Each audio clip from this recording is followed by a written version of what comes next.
Salam, Pak Pendeta Esra. Saya mau bertanya tentang iman.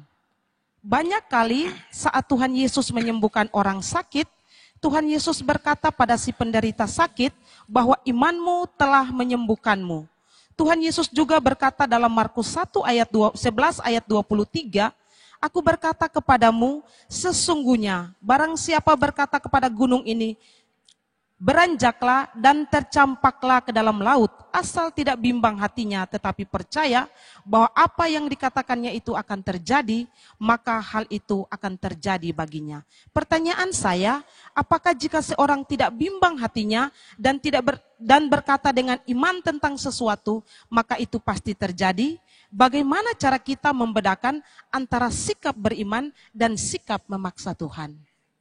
Ya, kita memang membaca di dalam Alkitab dalam sejumlah kasus di mana Yesus menyembuhkan seseorang atau berbuat mujizat, dia mengatakan jadilah seperti imanmu atau imanmu menyelamatkan engkau. Nah, memang kadang-kadang kita memang melihat hal seperti itu. Dan dari situ kita memang harus mengartikan bahwa kadang-kadang Tuhan mengabulkan permohonan kita dengan mendasarkan itu kepada iman kita. Jadilah seperti yang kamu percayai atau jadilah menurut imanmu. Tapi kalau kita memperhatikan kitab suci yang lain dan memang harus demikian, kita di dalam menafsirkan Alkitab, salah satu prinsip penafsiran itu adalah bahwa kita tidak boleh menafsirkan satu ayat bertentangan dengan ayat yang lain. Supaya terhindar dari hal itu, maka di dalam mempelajari satu topik tertentu, kita harus mencari sebanyak mungkin ayat-ayat terkait dengan topik itu. Setelah itu kita tafsirkan bersama-sama. Dan tafsiran terhadap satu ayat itu tidak bisa menabrak ayat yang lain. Karena kalau kita percaya seluruh Alkitab firman Tuhan, maka firman Tuhan yang satu dengan firman Tuhan yang lain kan tidak bisa bertentangan. Maka kita harus mempertimbangkan semua ayat itu dan menjawabnya atau menafsirkannya secara bersama-sama. Nah, kalau kita memperhatikan seluruh ayat-ayat terkait dengan bagaimana Tuhan menjawab doa, bagaimana Tuhan berbuat mujizat kepada orang-orang tertentu, maka kita akan melihat beberapa fakta. Yang saudara tanyakan itu hanya salah satu fakta, yaitu bahwa kadang-kadang Tuhan menuntut orang beriman, lalu Tuhan mengabulkan permohonannya atau menyembuhkan dia atau berbuat mujizat bagi dia. Jadilah menurut imanmu. Kadang-kadang seperti itu. Tapi kita tidak hanya sebatas itu, ada hal lain lagi yang kita perlu lihat di Alkitab. Kadang-kadang kita melihat bahwa ada orang yang kita percaya dia sungguh-sungguh orang beriman, dia sungguh-sungguh orang percaya, kita tidak meragukan imannya, tapi ternyata begitu dia meminta, Tuhan tidak mengabulkan permohonannya. Contoh yang paling menyorok ini adalah Rasul Paulus. Di dalam 2 Korintus 12 ayat 7, Paulus bicara soal adanya semacam duri di dalam dagingnya yang menurut dia itu adalah satu utusan iblis yang menggocoh dia, yang membuat dia menderita. Memang ada berbeda penafsiran apa yang dimaksudkan dengan duri dalam daging. Tapi saya sendiri percaya bahwa itu adalah semacam suatu penyakit fisik di dalam diri Paulus yang membuat Paulus sangat menderita. Nah, lalu Paulus berdoa kepada Tuhan supaya dia sembuh, supaya utusan iblis itu mundur dari dia. Di dalam 2 Korintus 12 ayat 8 dan 9 dikatakan begini.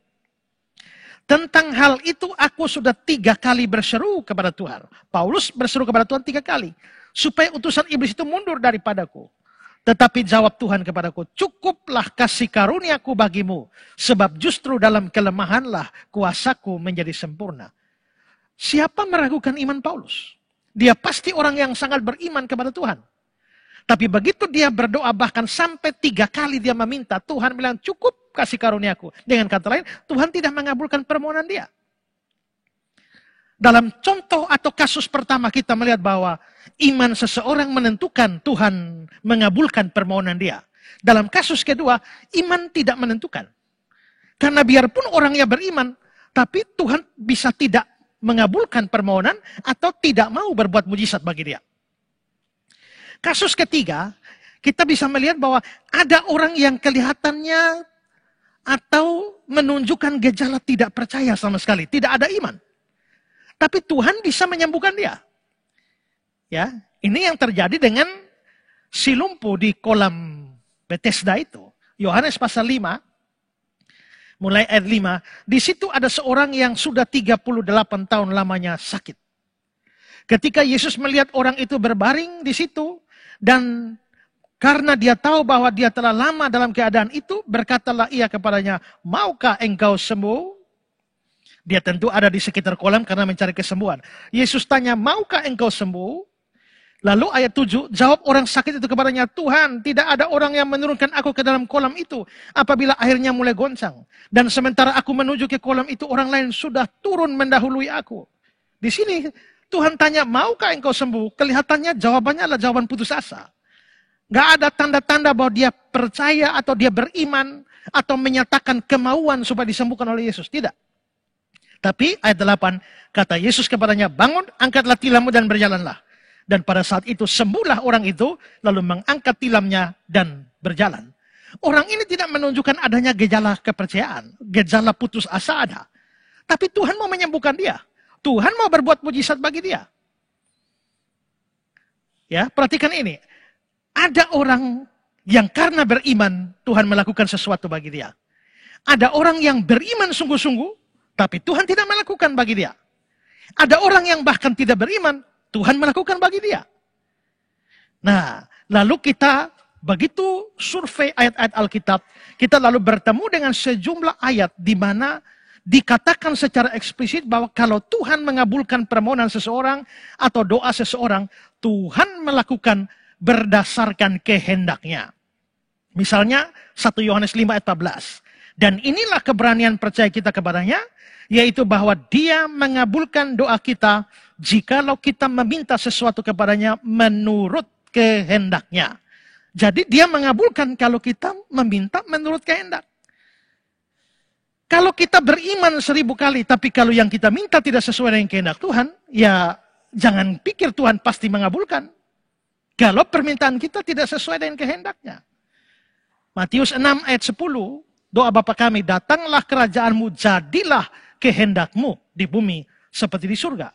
Atau bahkan teladan Yesus sendiri pada waktu dia berdoa di Getsemani, ya Bapa, jikalau sekiranya mungkin, biarlah cawan ini lalu daripadaku, tapi jangan seperti yang kukehendaki, melainkan seperti yang engkau kehendaki. Nah, maka di sini saya ulang lagi, ada 4 kasus. Pertama, ada orang beriman dan Tuhan kabulkan. Kedua, ada orang beriman, Tuhan tidak kabulkan. Ketiga, ada orang tidak beriman, tapi Tuhan beri. Yang keempat, ada orang yang keempat adalah bahwa ada ayat-ayat yang eksplisit menyatakan bahwa Tuhan hanya mau melakukan atau menjawab sesuai kehendak Tuhan.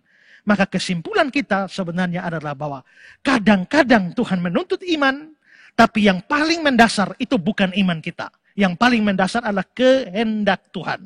Itu yang menentukan. Ya. Nah, kalau saudara tanya bagaimana membedakan antara iman dan paksa Tuhan, kita harus ngerti iman itu apa. Ya, iman itu adalah sebuah kepercayaan kepada janji Tuhan atau kepada firman Tuhan. Jadi kalau ada janji, maka kita percaya.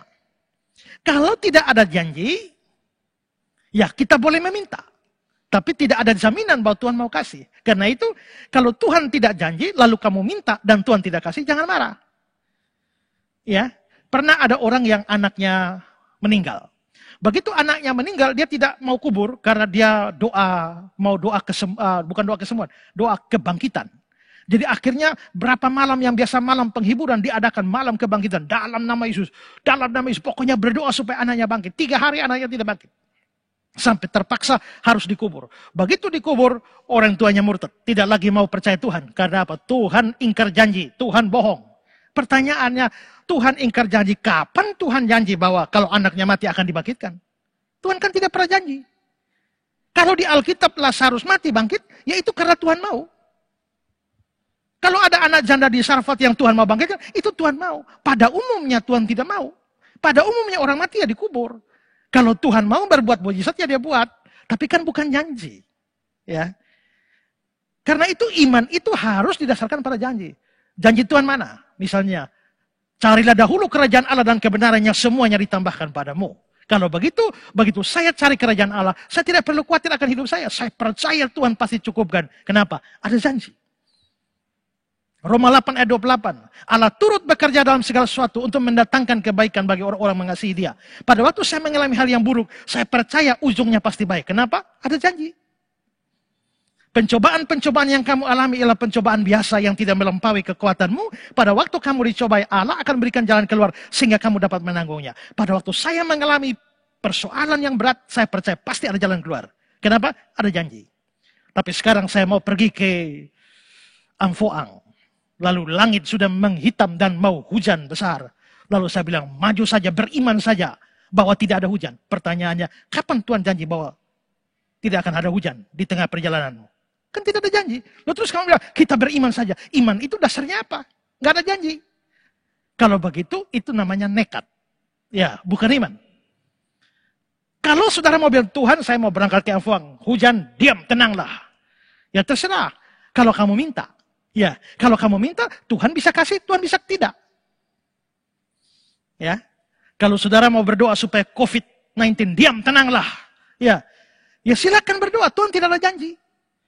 Maka waktu kamu berdoa diam, tenanglah COVID-19, maka COVID-19 bisa diam, tenang, bisa tidak. Kalau kamu doa. Tapi kalau kamu klaim, Tuhan sudah bilang pada saya, Tuhan yang perintahkan saya katakan, itu harus jadi. Ya, kalau hanya inisiatifmu, maka bisa Tuhan jawab, bisa tidak. Tapi kalau kamu bilang Tuhan yang suruh harus jadi. Ya, kalau tidak jadi itu masalah. Ya, nah jadi di sini kita bisa lihat bahwa iman itu adalah kepercayaan kepada janji Tuhan. Kalau nggak ada janji, ya maka kamu hanya boleh meminta, tapi jawaban terserah kehendak Tuhan. Ya. Yayasan Karya Bakti Esra Soru atau disingkat KABES hadir sebagai wadah untuk memberitakan Injil dan melayani secara holistik. Yayasan ini didirikan oleh Pendeta Esra Alfred Soru di Kota Kupang, Nusa Tenggara Timur dan bergerak di bidang sosial dan keagamaan. Yayasan ini memiliki visi menjadi lembaga yang mempunyai andil dalam membentuk kekristenan yang gigih dalam memberitakan Injil serta setia kepada ajaran yang alkitabiah dan melayani secara holistik. Dan misi dari yayasan ini yaitu melakukan pemberitaan Injil dan penyebaran ajaran yang alkitabiah secara langsung maupun melalui berbagai media, juga mempersiapkan dan mengutus misionaris-misionaris lokal ke berbagai wilayah, terutama ke pelosok-pelosok, serta mengadakan seminar-seminar atau pelatihan-pelatihan doktrinal, dan melakukan aksi-aksi sosial yang mengarah kepada pelayanan Kristiani yang bersifat holistik. Berikut serangkaian kegiatan yang telah dilaksanakan oleh Yayasan Karya Bakti Esra Soru. Bagi saudara dimanapun berada yang rindu untuk mendukung pelayanan kami, khususnya melalui dukungan dana, maka saudara dapat menyalurkannya ke nomor rekening yang tersedia. Untuk informasi selengkapnya dapat menghubungi Sekretariat Yayasan Karya Bakti Esra Soru melalui nomor berikut ini. Mari beritakan Injil dan melayani sesama dengan kasih bersama Yayasan Karya Bakti Esra Soru. Tuhan Yesus memberkati.